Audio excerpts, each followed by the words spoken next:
Et je les mouvements et puis attention avec ce ballon pivot.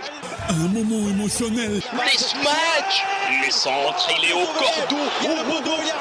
Et la lourde frappe magistrale sous le lucarne, le but. Le but. Un moment Oasis Sport, le sport dans toutes ses formes. Je vous salue auditeurs passionnés des sports. Nous parlons des actualités sportives recommençant ici à Ville de Béni où ce vendredi 20 septembre marque le début de la troisième journée du championnat de la tente urbaine de football de Béni avec deux matchs au programme à partir de 13h30 les FC. Gillette affrontera les FC Mayamoto. Gillette arrive avec une certaine confiance après un match nul palpitant de début partout lors de la précédente journée. C'était face à l'INSA Espoir. De l'autre côté, les FC Mayamoto tenteront de rebondir après une défaite de début contre 0 face à l'Union Sportive Étoile et chercheront à éviter une nouvelle contre-performance. Plus tard, à partir de 15h30, les FC Mwangaza croisera les fers avec les FC Bana Egla. Les surnommés Banalola reviennent d'une défaite décevante de 3 buts contre 1 face au FC Ingasport de Mavivi et aura à cœur de rectifier les tirs en obtenant des points.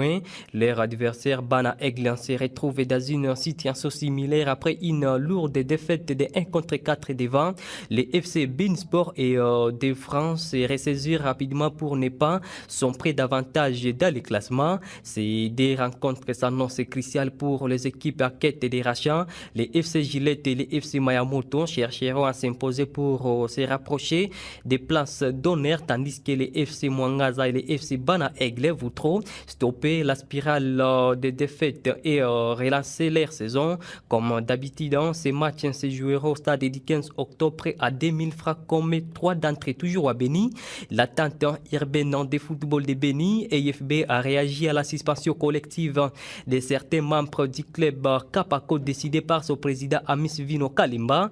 Dans une lettre adressée à l'équipe, l'EFB, représenté par son secrétaire exécutif Paluku Lissas Jacques et son président Epene Ekanga a accusé réception de la correspondance alliée avec cette affaire. Après analyse, l'attente a été surprise d'être pointée du doigt comme ayant encouragé des actions contre les comités de direction de Kapako, ce qu'elle réfute totalement. L'IFB souligne l'importance de suivre les procédures réglementaires pour résoudre de tels conflits internes. Les comités exécutifs a recommandé d'organiser une assemblée générale extraordinaire conformément à l'article 82.3 du règlement général et sportif RGS.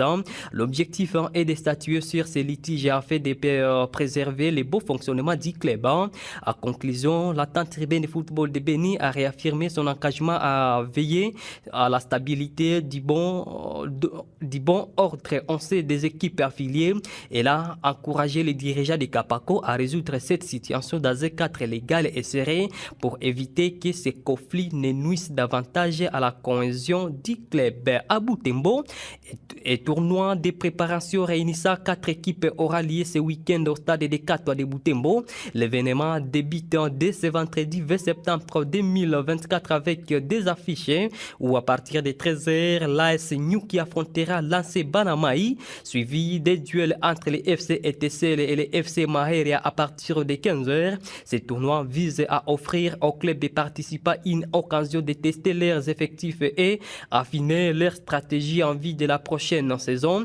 Les tournois se poursuivra le samedi 21 septembre avec 2 autres rencontres. À partir de 13h, les FC ETCL croisera le fer avec l'ANC Banamaï, tandis que l'association sportive New qui défiera les FC Mahere à 15h. Ces matchs seront décisifs pour la suite de la compétition car chaque équipe tentera de consolider sa position, de se rapprocher d'une éventuelle victoire finale.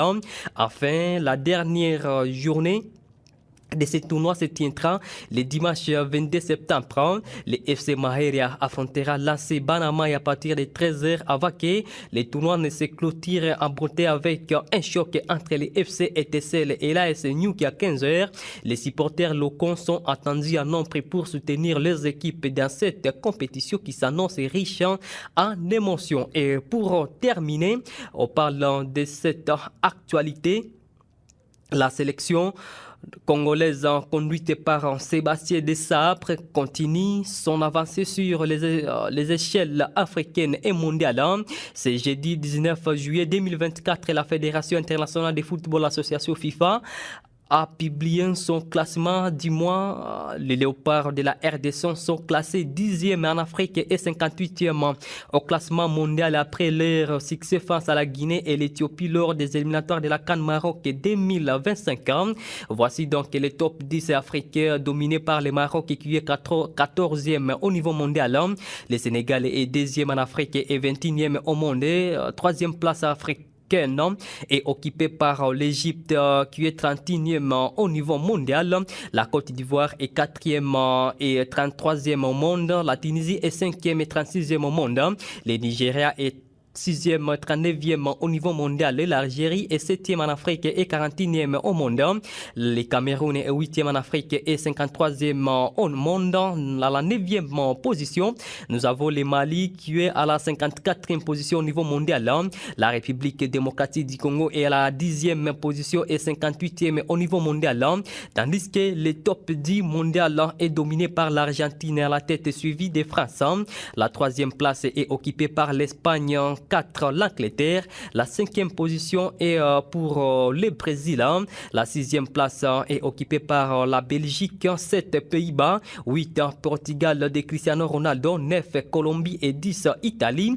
La RDC gagne donc 2 places au monde et 1 place en Afrique. C'est bon, avant présage un avenir meilleur pour les fauves congolais. La prochaine trêve internationale sera déterminante pour la RDC, la double confrontation face à la Tanzanie pour soigner davantage les positionnements des léopards au classement de la FIFA.